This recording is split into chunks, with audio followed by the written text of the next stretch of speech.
Well, again, on my my annual Christmas watch list is Santa Claus the movie, and of course, What Christmas Will Be Complete without the Muppets Christmas Carol, right? Yes. So I always watch this every Christmas Eve for my boys. That is our tradition. It's such a great thing to watch with them. Yeah, I take it they love it, right? Oh yes. Yeah, no, it's even now because they're getting older. I mean, my oldest Josh is 15, and he'll still watch. There's very that few doesn't matter. my The things I watched with my kids when they were young. Now they're in their 20s. They will still enjoy doing that sort of thing, and they will enjoy doing that with their kids. Which is the cool. That's the idea, to pass it down. I mean, I got this. I've got the Muppet Christmas Carol on DVD. Yay. I haven't actually watched this in a number of years. I used to watch it every year. But yeah, I've stayed away from it for a little while for reasons. But no, I felt it was time to go back to it. What better an excuse than to come and to talk about it to two of my closest friends here. And it's as such, I'm not the kind of person who will rave about this all the time. I don't include this in even my top 10 Christmas movies. But what I do love about it, I do love the Muppets, and I love the fact that it's 30 years old this year, and that's endured and is a tradition to so many people. It's a wonderful, wonderful thing. So it was an eye-opener for me. I can't wait to talk about it with you both, in fact. Right, yeah. So yeah, this was it's been a while since I've seen it. So I did a bit of research on before we started. So this is the first thing I think that not Muppets. What was the name of the studio? What they called again? Henson Productions or whatever they're called. First thing they made after Jim Henson died, and I think this is a really somewhat perfect tribute to Jim Henson. It's directed by his son, Brian Henson, and it opens up Muppet Christmas Carol. So it opens up. Again, I'm watching on 4K, which is so good. It's unbelievable. I'm quite jealous of this very, very obvious model shot, which I think. Is it supposed to be an obvious model shot, or is it? Either way, it works, right? Well, mate, I think that models that's both the blessing and the curse of HD and 4K is that it's very obvious now that which is a model is a model. I don't obviously going back 30 years, they couldn't have predicted what we'd be able to see now. But fortunately, because these people are expert craftsmen and women.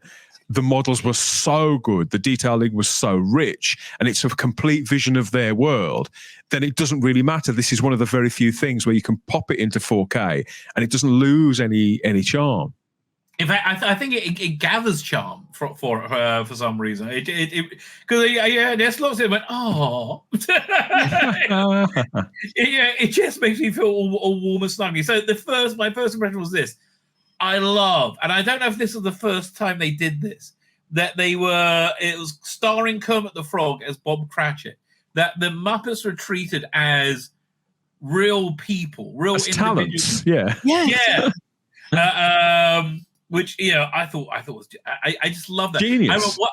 One of the happiest moments of my life, right? And it really genuinely was.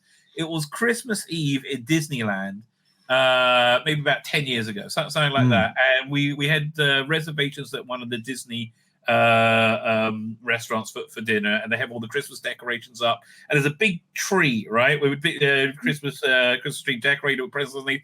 And you have Pluto keep going. Oh, it wasn't really Pluto; it was a person in a suit. But anyway, Pluto sneaking up, trying to sneak the presents from under the tree. And the server's like, "No, Pluto! You have to wait till the morning. No, don't." I was like, "Oh my god, this is the most lovely thing ever!" Right? So I like that a lot. Nice. Anyway. So we open up. We have Miss Piggy as Emily Cratchit. Not in it much, by the way. It's an hour running time before you get to Miss Piggy. Yeah. I was somewhat surprised. To be honest, Kermit's not in it that much either. Yeah, but at least he's Bob Cratchit. He is the other than Michael Caine. Perfect casting. Yeah. He is the emotional heart of the movie. And the great Gonzo as Charles Dickens. They were thinking of having Gonzo as being the ghost of was it Christmas Present? But you can see on these shots, because I took it from the 4K, how this model is just above two dimensions, right? They just put a little bit of dimension on it to give it that three-dimensional look, but you can see it's like flatter than it should be. Yeah. Do you see what I mean? You get the same when you look at Labyrinth in particular. It's got a similar feel. Right. Actually, I have to rewatch that. I do like Labyrinth. Fuzzy Bears, Fuzzy Wig. Michael Caine, one of the greatest castings ever. Although I can't remember if I've seen the Muppets Treasure Island with what's his name as Long John Silver. It's Frankenfurter. What's his name? Tim Curry. Tim Curry as Long John Silver. And again, it just seems like you need that little twinkle, that little bit of silliness in you, and the dramatic reality, and dramatic resonance to play with the Muppets, right? Well, it's dramatic weight. It's the equivalent to other shows do it. I mean, you could say it's a hangover, Sarah. You mentioned, was it you that mentioned Morecambe and Wise? It's like putting Angela Rippon in that dress and getting her dancing with Morecambe and Wise. Yeah. It's the same thing, which I suppose the Muppet Show also riffed on that itself, didn't it? So it all fits into that legacy. Right. I still have the Mark Hamill Muppet Show. It's seared into my brain. I don't even need it on DVD. Right? I remember every frame of that from watching it because we had one of the early videos. I think it was before VHS that came out. I can't remember, but that was one of my first videos. What were the Muppets? Mark Hamill. Anyway, original star Miles Goodman, and you pan down and you come to the set. Another thing I like about this movie, which I prefer strongly, and I think this is something that movies really need to lean into, especially streaming movies, lower budgets, right? This is all. It looks like it was shot in a set or shot in a very small location, and it's so much better for it, right? These lavish, huge budgets they don't help, right? And honestly, we all watched Doctor Who recently, and there were. One of the things that I think most people said was good was the increased budget, and it was good. But for me, I'm not sure how much it actually added to it. Right? For me, it seems to me that the Doctor Who was more than fine. I watched Unquiet Dead the other day, right? From what 20 years ago. More than fine with those sorts of production values, but now they got in their heads they got to have these huge, massive production values. If you go back and watch Indiana Jones Temple of Doom, that's surprisingly low budget. That's breathtakingly low budget and really good. I think better for it. So we're at the first thing right now, which is, and I love the way they do this. The integration of integration of Muppets and people together, right? And you get quite a nice sort of Christmassy moment where you just go around and view. Oh God, the Muppets are so cute. And then we get introduced to. This is a very faithful adaptation. It is, yeah. In fact, it's got the most text, I think, out of the novel because obviously Gonzo's narrating. Right, you normally don't get a narrator. Although actually, one bit of text from the original novel, which I completely forgot about. They had what's his name, the guy playing Dickens in Unquiet Dead, Simon Callow, right? So Simon Callow, when actors could be gay without screaming they're gay 24/7. I had no idea Simon Callow was gay, like zero clue. Or Jeremy Brett, right? Another thing I always watch is a Blue Carbuncle. Right, I had zero clue either of these people were gay, and my life was fine for it, and their lives were fine for it. We were all better for it. But he has this bit where he talks about seeing Marley's apparition in the door knocker, right? And the thing he says, which I thought was really quite chilling, is the door knocker didn't change, and they'd never done this in any TV adaptation. The door knocker didn't change, but it just took on the aspect of Marley. Yeah. Right, it took on the like when you this is from a time before there was TV, essentially. So when you could look at something and you see other things in pictures in clouds, that sort of thing. Yeah, which I thought was very good. They captured that really nicely in this as well. It always makes me howl with laughter when. Oh yes, when it's pulled off, right? Or Statler, or one of the two. I was getting mixed up as well. So we have Gonzo as Charles Dickens again. It's real. It's a real ballsy adaptation, I think. Gonzo as Charles Dickens, and they brought in Rizzo the Rat. Is this the first Rizzo the Rat appearance? I'm not sure, but I think Rizzo's in earlier films. I don't think this is the first appearance of Rizzo, but I could be wrong. So Rizzo's basically there for to add a bit of comedy into the narration. Gonzo's a surprisingly good Charles Dickens, right? Surprisingly good narrator. It's a genius idea. Well, I think Brian Henson said they wanted somebody completely opposite to who what you would imagine it as Charles Dickens. I think Gonzo was spot on, right?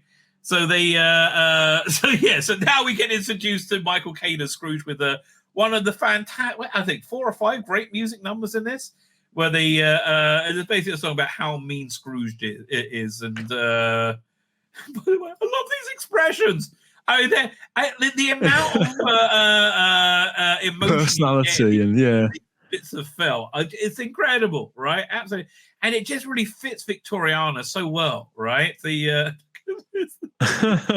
every one of these is fun, right? Like literally every one of these makes me smile and giggle. You're right as well. Each song is an absolute belter.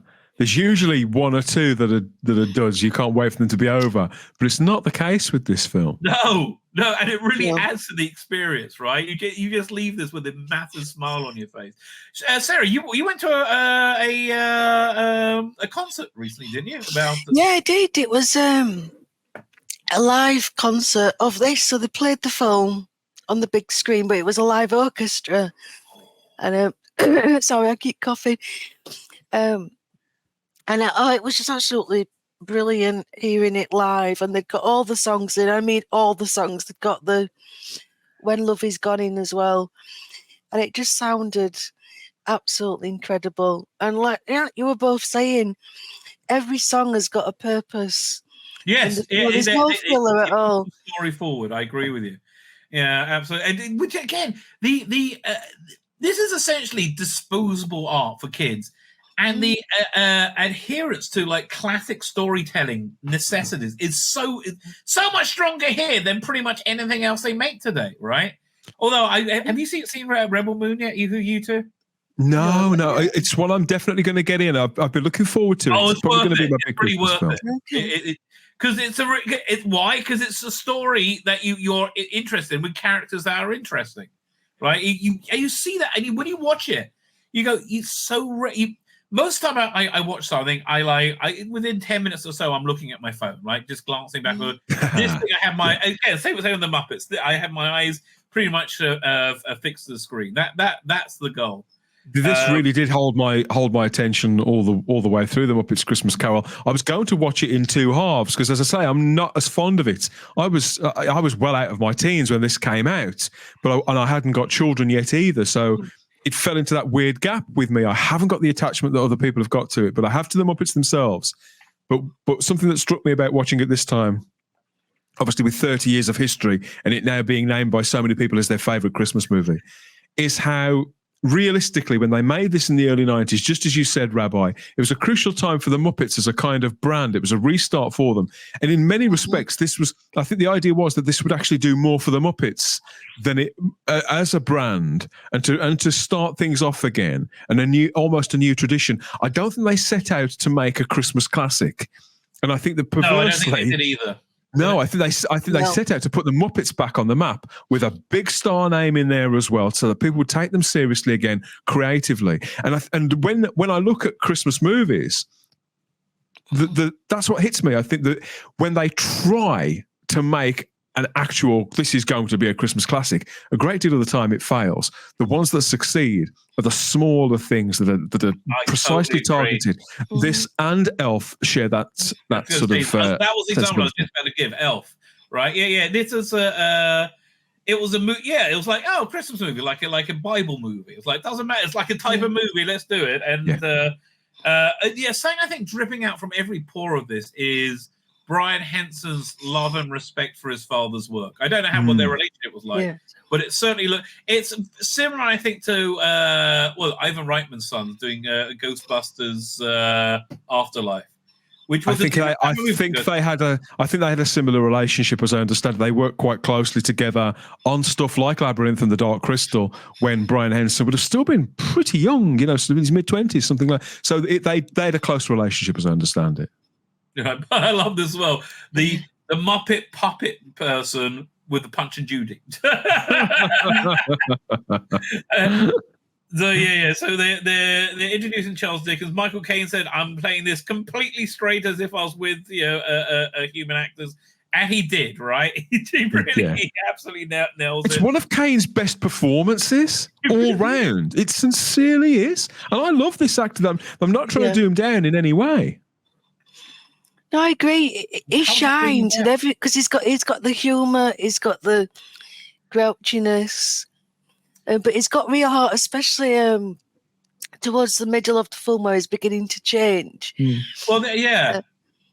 I mean, honestly, doing playing Scrooge, you've got to have some good acting chops to be able to do the turn, right? And that's what the movie is all about, right? Do the, and it's a slow turn, really, because he can't change in the blink of an eye, can he, Rabbi? Because people that would be panto if he was to do that. Right. Why don't they have a panto on TV every year? They tried that for a little while. ITV used to do a thing which was a kind of panto, and what they would do is they'd get, and it was quite successful. Several times ITV had tried to start their own TV traditions, and most of them have either failed or they haven't given them long enough. And they did this one where it was a panto every year, and they would stick in kind of like Carry On would, where they'd stick in 12 actors who were really big on TV that year, people out of soaps, people out of reality TV shows, or big sitcom stars like Martin Clunes, and they would pop them in a panto for an hour and a half. And they did it 4 or 5 times, and just when it was starting to work, they pulled the plug on it. And that's a shame. I mean, the thing with panto is you really need that interactivity. I think that's probably a way of doing it today.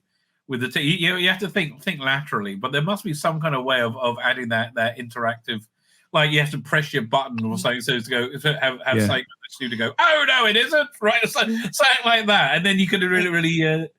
I remember my sister had to live in England for about 2 years, I think, when her kids were young. And they took them to panto. Panto's only in England, right? If you say panto to an American, they think you're talking about a mime. It was the first time they took to panto, and so they asked us. My nephew said, "Did you like it?" And he said, "No." Then what bit did you like? He said, "Oh no, I didn't." I'm like, "What you didn't like?" He said, "No, I like the bit where you say, 'Oh no, I didn't.'" "Oh no, you didn't." Derek Griffiths, I saw him in panto once as the villain. Oh God, he was awesome. Yeah. Oh, he was so good. He's great at ad-libbing with the audience. I wish I could go back in time and say to John Nathan Turner, like when Peter Day was leaving, what am I to think about Derek Griffiths? I want to go. He'd have been amazing as Doctor Who. He would have been great, right? He would have been absolutely great. I like Colin Baker, but I think that would have really reinvigorated the show. I think that would that kind of gangly way that Derek. I mean, the man is still alive now. Bless him, and he's in his 70s and still turns up in things now. But yeah, he was a really interesting performer, stroke actor. He's been perfect for the Doctor. Bloody hell. Yeah, he really would have been. Would he be good at Scrooge? I don't know. But anyway, so we have Scrooge is like his foreclosure season. As he's throwing people out their homes on Christmas Eve, and he picks up that Muppet, throws him out. And we're introduced to Kermit the Frog, right? Kermit the Frog, yay! Is just a sea of niceness. Like he is like the nicest, most together person you would ever meet, right? And that smile built into him, it's so well deserved, right? Because Kermit seems to be a real avatar for Jim Henson. And he's never like to the point of like simpering or annoying. No, he's nice, but still pretty realistic. Well, it's for a frog, Yeah, no, I agree. I was going to say he's a man, but he's a frog of good character. He's got a very, very good character. right? You know, I found myself looking at quite a lot as well, not just with Kermit, but it's just reminded me, is how great the, and it's weird that I think of it this way, how great the costumes are, the clothes that they even put the Muppets in. The attention to details, just lovely. Yeah. And you have the rats as bookkeepers.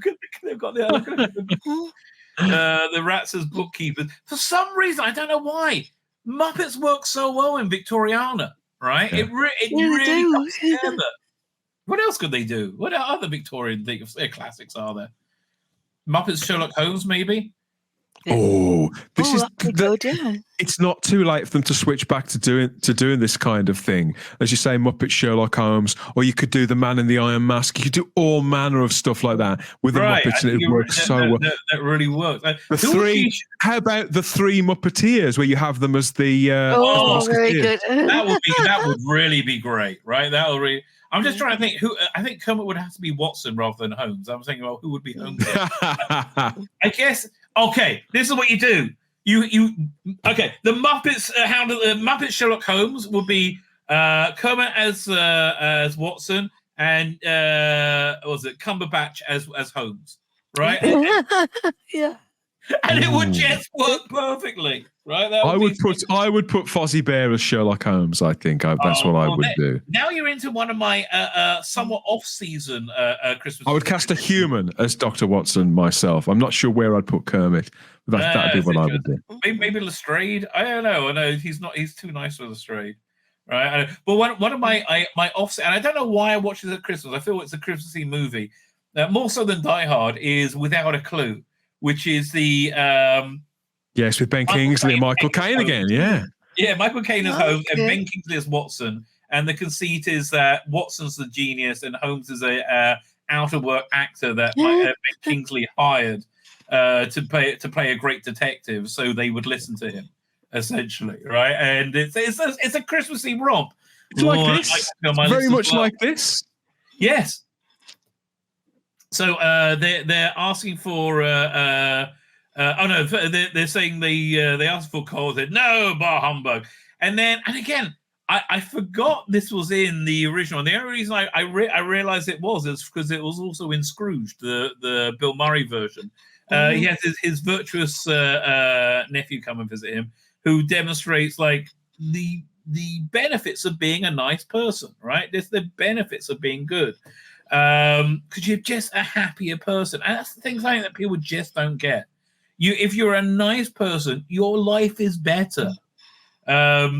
Which is, there's so much. I would say most of the trouble of the world is caused by people who are deeply, deeply unhappy with too much power, right? Who are clawed too much power, and their unhappiness is their narcissism. Just is imprinted on everything they do. Maybe they'll get a Christmas miracle this year. So there we have Professor, I can't remember his name, and Beaker come and solicit for fun. Beaker is perfect in this role. I know. When he does that scream at them. Yes. He looks like what they were invented to play. Yeah. It just fits so seamlessly. Bunsen, that's his name. It's Bunsen. Oh, yeah, Professor Bunsen. Yeah. There you go. So he throws them out. He throws them out. Then we got this bunny. I love this bunny. Oh my gosh, the bunny came in like late Sesame Street, I think. Yeah. But so he throws the wreath at him, and he's generally a meanie, nasty person. And then Bob Cratchit, Bob Cratchit asks him for some time off on Christmas, right? And it says, "You can come in an hour later." He said, "Well, normally we get the whole day off." Yeah. So Kermit talks him around, and they get the day off, and he leaves. And we get another great musical number with a cleaning up the office. Also, it doesn't really matter, right? But who did the Kermit's voice at this point? I'm not sure. Oh, this would be. It's a name I didn't. I looked on the credits because I had wondered. It was a name I didn't recognize. I know it's the name they fired him, or they fired Kermit at the age of when the Age of Woke really started in 2017 for a different Kermit. That's the only bit of news I know about it. Look at this, making the steam party. It's just every frame of this has a silly little. You know what this is like? Little gag. Right, it's like Mad Magazine with those little margin sketches by Sergio Aragonés or everything. So yeah, it's Steve Whitmire who did it in the Muppet Christmas Carol. Okay, he did a fine job, right? And we have Kermit walking home for Christmas. He goes one way, he goes the other, bringing things to people. Just generally speaking, being nice, right? I like the penguins as well. Like, why are the penguins there? It doesn't matter. It doesn't matter. It makes sense in the world. Yes, and like I know, I would like if they ever got virtual reality to really work, which they never really did, sadly.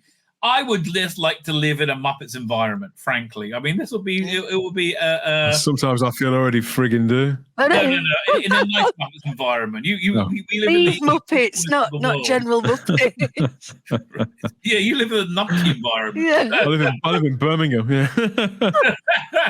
By the way, it's what's doing with politics in England? Is Rishi Sunak on his way out? I couldn't really. Oh yeah, they're all on their way out, which is why they're pulling some of the crap that they're pulling. The masks are all well and truly off, and they're now just not just lining their pockets; they're filling their bank accounts while they can. What's going on in America? It's shocking. But there's talk of Nigel Farage taking over the Conservative Party. How could that happen? They want him. Well, the Conservatives, they know they're going to lose, and Rishi Sunak knows that he's out as well, right. and which is why he's doing what he's doing. The actual Conservatives, the real Conservatives in the Conservative Party, who are nowhere near actual government, they are more concerned with the long term, and they've realised that Nigel Farage is the only politician in Britain. And this is regardless of where you sit on party lines. He is the only politician in Britain that gets a response of any kind that can mobilise the British public in any way. Is that man. The Conservative Party have realised that it's the actual cabinet that haven't, and actually they may do as well, but they're not publicly admitting this. It's because Rishi service, I think I would be most scared of him. I would have thought he's an outside figure. He's not actually a member of Parliament, which is obviously a big stumbling block to becoming the Prime Minister. Nothing's possible. If he was given the reins of power 3 months before an election, dead cert he would win. Hands down. Yeah, in was it Argentina? They had I love their new president who loves Jews so much. I can't. You can tell he's not Jewish because he likes Jews so much. But he is just like. I wish politicians would talk. Have you seen his interview when he had this political interviewer says. What do you mean when you say shit leftists? He says, shit leftists, because they are all shit. They all lie. Yes, I have seen this guy. I haven't seen what you would call an interview with him, but I've seen him speak. And again, whilst I can't say that he and I would share views on many things, I do appreciate that kind of, not to say freshness, but being so painfully honest about who he is, what he represents, and his people, the fraction of his own constituent voting public that he's representing. I think that's very refreshing. Yeah. I think it's so. Food prices have fallen 15% in like 2 weeks since he became president. There you go. He's got to work. He's not worried about whether he's popular or not, or about his hair, or he's just got to work. A bunch of all the box ticking regulations, and that's what Farage would do. If Farage was convinced to do it, or was convinced enough to do it, that's what he would do. He would roll up his sleeves and get to work. He doesn't care whether he's popular or not. I mean, and Matthew Pounder in the live chat's quite right. Farage is a Thatcherite, which is another reason to like him. Yeah. Listen, we lived well under Thatcher. I was a kid at the time, but we lived well under Thatcher. Yeah, eventually. But anyway, back to Muppets Christmas Carol. We should do the Muppets do the Thatcher years. That would be weird. I'd watch that. Miss Piggy is Margaret Thatcher. I'd definitely watch that. Yeah. Down for that completely. Great? Why am I not in charge of the Muppets? I just came up with 3 great ideas for them. Fantastic special effects. The second best special effect of the movie. Kermit standing there singing to the moon on Christmas Eve. Absolutely lovely. Yes, the poor rabbit. No, the poor rabbit. We see Michael Caine Scrooge going home. And again, this great moment where his dog turns into Marley. It's a bit weird. There's the Marley brothers, but I think it works. It works really well. Works for this, So in he goes to his quiet little life, his lonely life, and has some bread and cheese for dinner. Maybe that's where the dreams came from. Do you know if they did that in the book? I don't know. I don't know. I've never read it. I've heard it performed many times, right? I will read it. I wouldn't go that far, but I've heard it performed. How long? It takes about an hour and a half. Charles Dickens basically wrote it as a performance piece, didn't he? Yeah, as I understand it. Yeah. So the bells start ringing, and again, Michael Caine really has the acting chops pulled off, but so do Waldorf and Statler. And again, you're right with the attention to details to the clothing. Look at this. This is like, you see the embroidery in their waistcoats. It's really lovely, right? I assume they build all these puppets in grey. It's meticulous, right? Yeah, I would say so. So it's an interesting question. They point out how awful his afterlife is going to be, right? And again, good special effects by putting. I can see there's 3 layers here, right? You have Statler in the background with chains. You have Waldorf in the foreground and Michael Caine in the middle with other chains on him. Yeah. And it pulls the whole thing together really, really well. But why don't they point out how awful his life is rather than how awful his afterlife will be? But okay, whatever works, baby. I think whatever works. I didn't even notice the singing desks and the boxes, the deposit boxes. Yeah, I noticed that. Right. Anyway, great music number, and he's going to be visited by 3 ghosts this very evening, right? And so, by the way, the reason they had 4-poster beds with the big curtains around them, it's because they didn't have corridors. That was an invention in the I'm not sure when, early in the 19th century. But before then, nobody had thought to invent a corridor before. Okay. There you go. You could have a bit extra bit of privacy. And a stroke of midnight. First they climb to him. A stroke of midnight.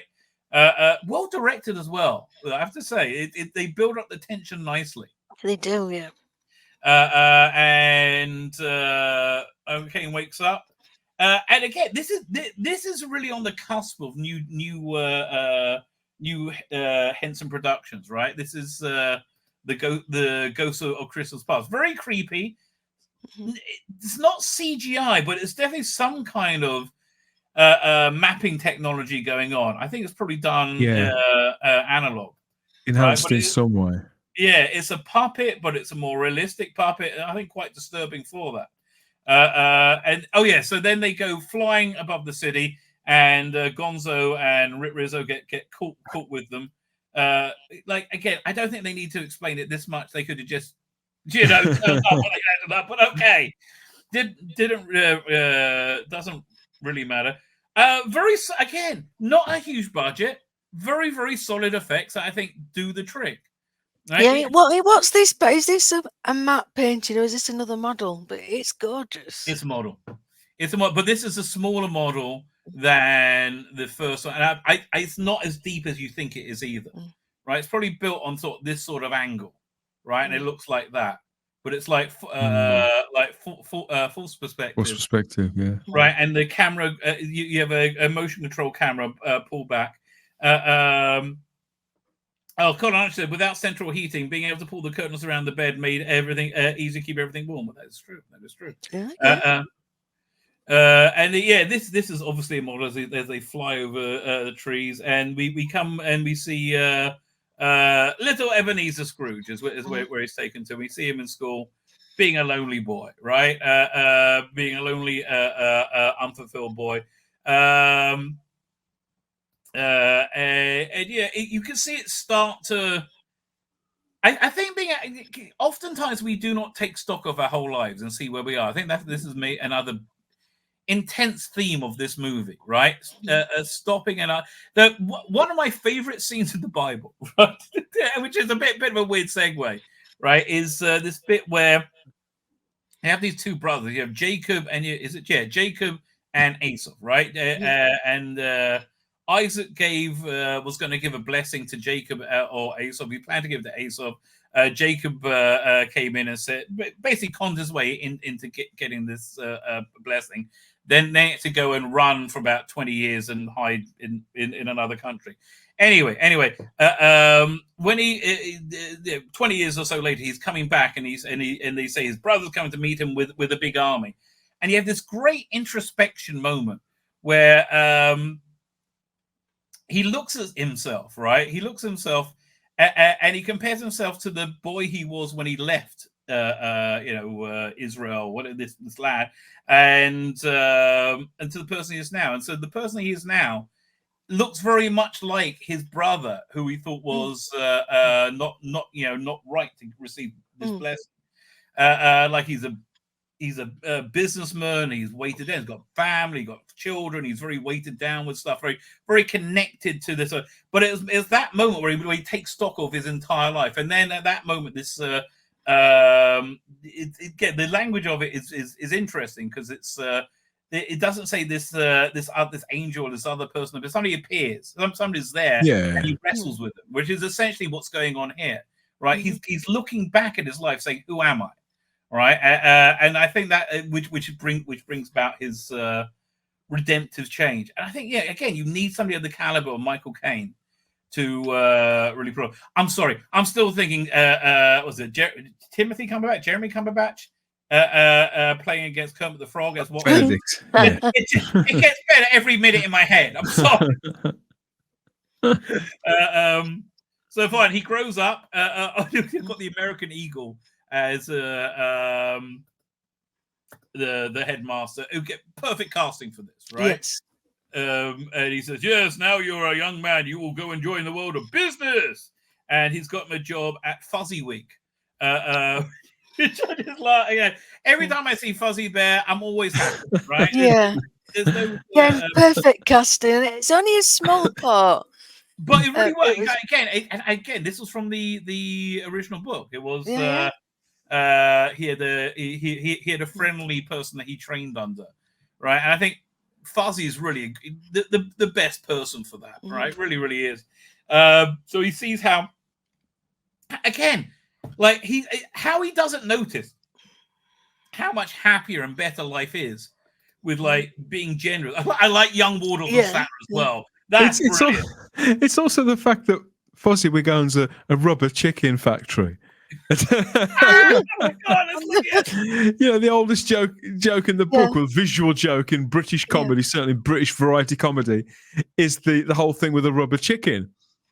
And so the idea that that's an eyelid. It's the most natural thing. Another great Christmas number. Swedish chef. Are these grapes or these Brussels sprouts? I'm not sure. I thought they were supposed to be sprouts that are singing, but I could be wrong. We could go. It doesn't really matter. Why the penguins there? It doesn't really matter. I'm just glad the Swedish chef was there. Sadako 24 is here, by the way. And then we have. At first, I thought this was the same actor who played his nephew, but it's not. I checked the credit. It's somebody different. We have different guy. Right, and young Scrooge wants to stay and work, and I say, "No, live a little." We start music. It's very good casting again, because it does look like Michael Caine. He's got the Caine eyebrows. Yeah, absolutely. You're right. Or there could be makeup. You're probably right. So we had a great musical number with we had an animal chomping at the bit to start farming. Ralph the dog. I love Ralph the dog. Ralph the dog is actually, the thing I love about Ralph the dog, I always fell in love with him, when he was playing the piano at the beginning of the Muppet Show, right? He would always turn the music. Well, because it's the same film. They used to. He was like, dun, dun, dun, dun, dun, dun, and he'd turn the sheet music, and it's that layer of realism just made me laugh. Yeah. It's like it's not real. He doesn't need to turn the music, but I like that they do it. Yeah. I forgot he had a rubber chicken factory, and I only saw this 3 days ago. So fine, and he meets his the love of his life, which works out quite badly. No idea who plays this, right? No idea at all. I think this was her 5 minutes of fame. God bless her. I expected to recognise that actress, but you're quite right. I've never seen her in anything else. Right. It's look. Sometimes you see somebody goes, Saavik, right, in Star Trek, goes on to be a huge name in Cheers. What's the name? Kirstie Alley. And sometimes it's Robin Curtis, who only does those 2 movies, right? Yeah. Well, I remember Robin Curtis because I met her at a convention once. Anyway, years have passed, and Scrooge is too wrapped up in his businessy ways to pay attention. Lovely song, real tearjerker. Oh, beautiful song. Yeah, it's when that isn't in. I know it's back in on Disney Plus, but it's not on my DVD. It's not on this one. It's all the worse for not having it in, because this is such a impactful moment, and it bookends with, the song at the end, "The Love We Found." Right. It loses something when it didn't have it in. It was definitely in it when I rented it on VHS, say 94, Yeah, it's 95. in the VHS one, but they took it out. It wasn't at the theatre because it was thought that it was too serious for kids. Really? There's so many things they cut out on the British car. I remember when I first got like that, the Indiana Jones, they bought that set out about 10 years ago.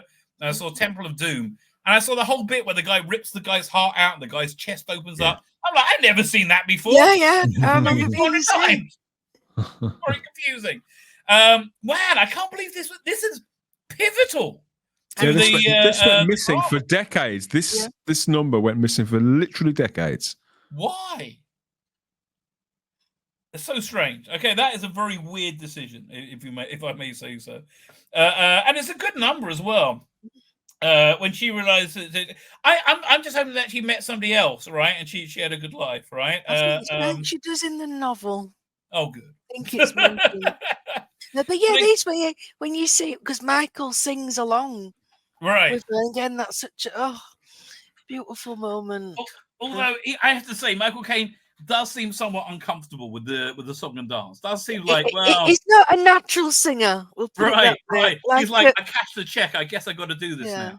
Right. Which was Caine's attitude to a lot of movies, or had been, particularly in the late 80s, isn't it? He's doing stuff like Jaws: The Revenge, which he freely admits was to buy himself a holiday home and things like that. No, he said he wanted to get a new swimming pool. That's why he took Jaws: The Revenge.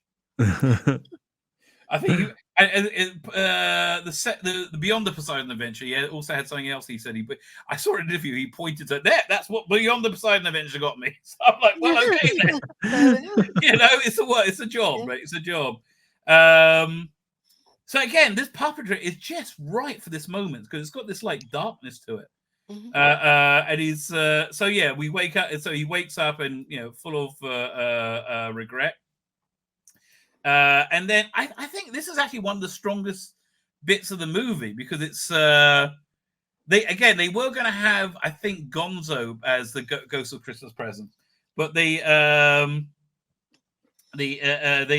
invented a new character for it, which really worked very well, and he shrinks down. Yeah, he's the most memorable, I think, of all of them, with the most personality. Absolutely, and one thing I love about this is you see him aging until you get to the end of it. Just beautiful, right? Again, I don't know if that was in the Dickens, but it's a beautiful idea, right? It's an absolutely beautiful idea. So they go for a tour of Christmas Present. I forgot I didn't even see these page boy, whatever they are. Yeah, I love it. They have a fight, and one gets hit in the face, and it's a brilliant moment. Like blinking, you miss There's it. so much on screen, right? There is just so much on screen to enjoy. And he basically again, I like the rabbits and the mice. Another great song about how mean Scrooge is, I think, isn't it? And so he's showing around. He goes to his nephew, and they joke about how good I love the Muppets with the people and nobody's batting an eyelid. And also look at the attention to detail of the hair on this pig. Oh, just lovely, right? So they're playing a parlor game about somebody who isn't it's something that nobody really wants, and it's Ebenezer Scrooge. And then he goes to see Bob Cratchit, and if you're not crying at the end of this scene, go get some psychotherapy. That's right. It's impossible to not get emotionally attached to Tiny Tim. But now I am completely on board, right? And it's about 2/3 of the way through.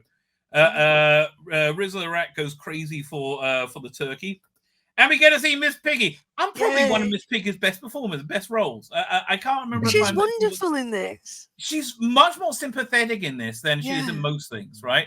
They're able to write her brashness and her toughness in a way that's sympathetic and feminine and realistic. All it serves the story very well. Yeah, absolutely. Yeah, I agree. So Rizzo the Rat falls down the chimney. We used to have a blind cat called Ninja. We called him Ninja because he was blind, and that's another cat that followed me home, right? My daughter adopted him. Then he got sick and died about 3 months ago, boom, in about 2 days. What can you do? That's why we have different cats now. But that cat, the first time that cat smelt turkey, he was like this. It was like, what that? I will eat that, and I'm going to kill you if you don't give it to me. Right? It was very much like this. I like the Cratchit daughters being mini Miss Piggies, which they should do more of that. It really works. And again, the greatest special effect, not of the movie, of the 90s. It's Bob Cratchit, Kermit the Frog, walking home with Tiny Tim on his shoulder, singing a song. It's a beautiful moment, right? It's a beautiful moment where they... it's everything. I would love Charles Dickens to see this, because I think it really sells what his story was. So I have never been as emotionally invested in a human Tiny Tim that I have with this frog. No, me neither. This frog is super cute. The only one that ever came close was Scrooge, the kid who couldn't talk. Anyway, they come home, Christmas dinner, and they see they don't have money, but they just have love and it's just a good life, right? They have a good life. Is that chestnuts? I was trying to explain to my kids what roasted chestnuts were. Like how you can still buy them on the streets in England, right? Yeah. Oh yeah. Oh, I miss roasted chestnuts. Let me tell you. They said, and the only person more virtuous than Bob Cratchit is Tiny Tim, right? And so they watch the whole thing. They go in, and again, I think he's seeing what life is about, and you really see that on his face there, right? He's selling himself, thinking, the cam crash on Ninja died. My daughter spent over well over $1,000, right, on the 2 weeks that on his last week of life. When they said, we can do that treatment, but let's see. Yeah, what can you do?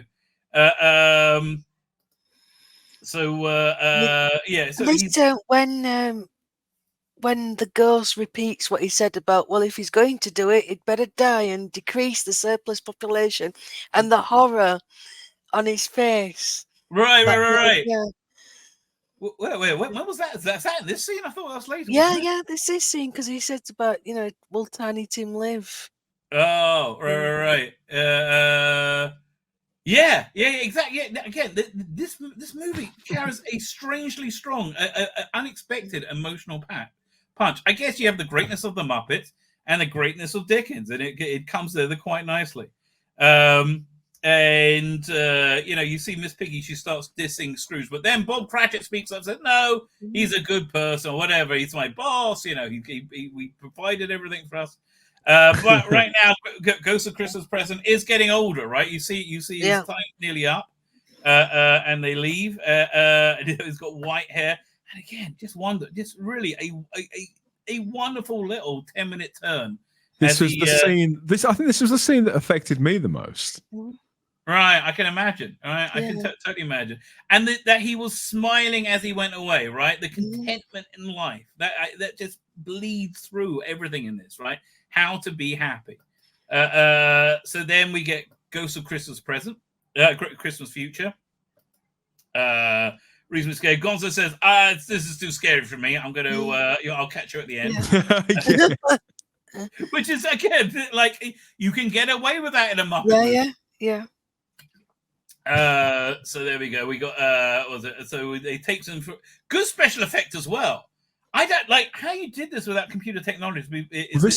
Same year. So this was 2 or 3 years. 2 years after Terminator 2 Judgment Day. Oh, well, okay, that makes sense then. They could, because they spin the film, and that's probably a much simpler effect to do. It sort of warps in and out. It's a couple of years on from that and The Abyss, but the same year that Jurassic Park was released. So you got lots of innovations that would come within the next 2, 3, 4 years. Right. So he goes to the future, and they're singing a song about. They're talking about a dead person. It must be Scrooge. And they talk about all the different things that they stole from him. And he's like, well, this is basically, all he has in life is things. It doesn't really matter, right? They can be taken away, they can be burnt. Just his bedding. Right. And again, you see like this growing fear and desperation in Michael Caine's performance. And they oh God, if you're not crying at this scene, I don't know what, right? Yeah. And again, it's another brilliant Miss Piggy, because she's very understated. She's trying to hide her crying, and it's like these human actors that can't manage this. I agree with you, right? I agree with you. It's absolutely lovely. And saying, "Oh well, Cam Crash was asking, how was Godzilla -1? They don't have that in Israel. I'm really annoyed. That's one of the few movies I will go to cinema to see. That was quite good. Have either of you seen it? No, but I'm planning to over the holiday. The boys want to go and see it. You boys are just the right age. Oh, I'm jealous. So Cratchit comes home. He's a broken man, right? And he's still optimistic and happy, but he's a broken man. Right, and they sit down for their little Christmas dinner, and then the scene with Tiny Tim. Oh my God, it just it's unbearable, isn't it? It really does. And the music as well. Oh, yes. And I think that crushes Michael Caine, Scrooge, and he ends up he looks at his own grave. And he wants to have a different life. Like, it's not now he wants that he's decided to change. He's desperate to change, right? He's desperate to have a better life. And he wakes up, and I think this is the third time that Rizzo the rat and Gonzo get knocked off the window. Yeah, it never gets old, does it? It doesn't, right? You can keep doing that. I can watch it. I watch it 24/7. This is the bit that I like the most, I think.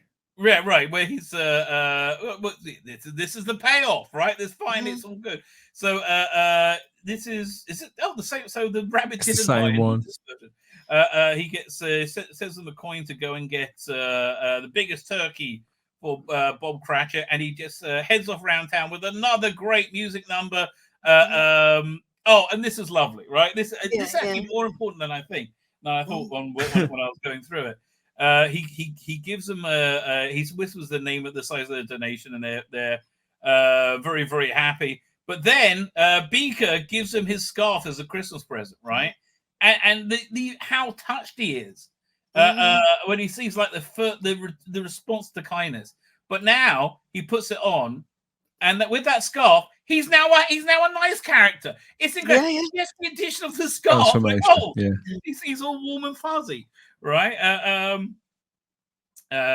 So we have this other great dance number, I should say, where he goes and buys stuff and gets Christmas presents and goes around town. Merry Christmas to the bookkeepers. Lots of buckets of coal for them. And he gets presents for his nephew, his niece, and you see him like go backwards and forwards throughout the town. I like you see an elderly fuzzy-wig, right? Yeah. I missed this bit. Yeah. And he goes and, visits his elders. Ear trumpet. I love old fuzzy-wig. And he gives gifts all around town. But even the mice gets the cheese, with a bow on it, right? Yeah. And you see the little smile on her face. Oh, it's lovely. And I think this must be take 74. He's kind of relaxing into it a bit now. Yeah. Right. So he goes to the Cratchits and he says, "What, you at work? Oh, bah humbug." And then Miss Piggy leaps out and gives her a piece of her smile. And this is prime Miss Piggy, right? Yeah. This is what Miss Piggy is designed for. Love it. And he says, "No, I'm actually a nice person now, and we're going to give you a promotion and lots of money, and have a big Christmas dinner together." By the way, on the DVD, Blu-ray, is there a making of or anything? Not on this one, I don't think. Because I would love to see a making of this, right? I would love to. There's got to be on some edition. I mean, I say there's some making ofs are much better than the movie. All you get on this. Well. Sorry. All you get on this is a on the set gag reel and a portrait of Gonzo. That's literally all you get. Oh, what a shame! Wow, that's I'll teach you a Jewish word, right? This is Yiddish. So Yiddish is a combination of German, Polish, and Hebrew. It's a bit schwach. It's a bit schwach. Schwach. Oh, like there you go. Schwach. It's a bit schwach. It's not that great. I know, a bit like Prometheus. I like the movie Prometheus a lot, but the making of on that Blu-ray is like longer than the movie, and I would say better, right? And I do like that movie a lot. Well, and of course the making of will definitely, almost certainly, have Keith Isles in it as well because he was in that. But he wasn't. He was in it. Yeah, he's in that. But I think he's in the making of more than he is in the actual film. I could be wrong, Keith, if you're watching. I'm going to have to watch that now. I invited him on today, but he's doing something different. I had no idea he was in Prometheus. Yeah, big wank for No, he's probably got a big Christmas do somewhere. He's probably at the BFI somewhere, hobnobbing with various people. Did he actually tell me? I can't remember. He said he was doing something. He's very much in demand, is Keith. I can understand. We're talking about Star Trek. Well, there's no Christmas in Star Trek. Super busy, he says. He does tell what he's doing. But he says it sounds like it's fun, whatever it is. Fine. So, we're at the big denouement, big turkey everywhere. Big night everywhere in front of them. I wonder if that's a real turkey. You think it's a real turkey? It looks like a real one to me, but it probably isn't. Having said that, because it would have been on set for about a fortnight, so probably not. Yeah. Exactly. Wouldn't have gone well with the lights. No. I used to work at a place that did food photography, and you will not believe the things they do to food to make them look appealing. Yes. In pictures. No picture you ever see of food is ever the food that you're gonna get ever. And again, was it Love Is Found? Is the name of the song? Yeah. Yeah. So Love Is Lost, Love Is Found, and it gets a lovely pan out shot with the penguins for some reason. And there's even lobsters at the end, isn't there? I noticed the lobsters hanging out the window. Oh, there they are. Yes, the lobsters are there. Why not? Biddingskate. I don't know. And then you go back to that model shop, Eddie of the end. A delightful 90 minutes of your life that will always make you happy. My name's Tzvi Lebetkin, the Rabbi from another planet! Please like, share, and subscribe, and ring that little bell. Ring the little bell so you are notified when new videos drop.